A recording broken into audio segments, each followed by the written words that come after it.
មានបងប្អូនណាខ្លះណាមានសុខភាពសក់ដូចខ្ញុំអញ្ចឹងគឺស្ងួតហើយបែកចង់ដោយសារតែខ្ញុំណារាល់ថ្ងៃគឺជាតារា model ត្រូវការធ្វើសក់កឹបគៀបច្រើនមែនតើអញ្ចឹងហើយរឿងទាំងអស់ហ្នឹងដែលធ្វើឲ្យខ្ញុំជួបជាមួយបញ្ហាសក់ស្ងួតក៏ដូចជាបែកចង់ប៉ុន្តែឥឡូវរឿងទាំងអស់ហ្នឹងមិនមែនជាបញ្ហាសម្រាប់សក់ខ្ញុំទៀតទេដោយសារតែខ្ញុំមានជាមួយនឹងឈុតសាប៊ូកក់សក់ NOKS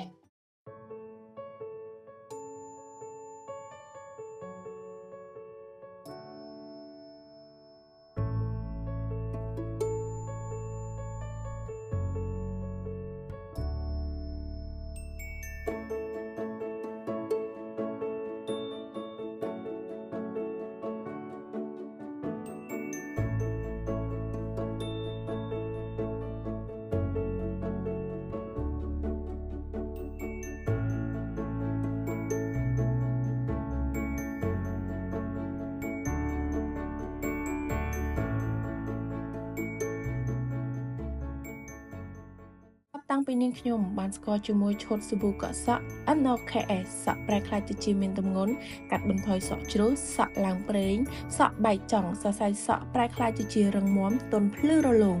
NOKS ជាអ្នកឯកទេសផ្នែកព្យាបាលសរសៃសក់ល្អលេខ1ចាប់តាំងពីប្រើលើកដំបូងលាហើយជាមួយនឹងបញ្ហាសក់ជ្រុះស្ងួតបែកចង់ដោយសារតែខ្ញុំមានជំនួយការពិសេសគឺឈុតសាប៊ូកក់សក់ NOKS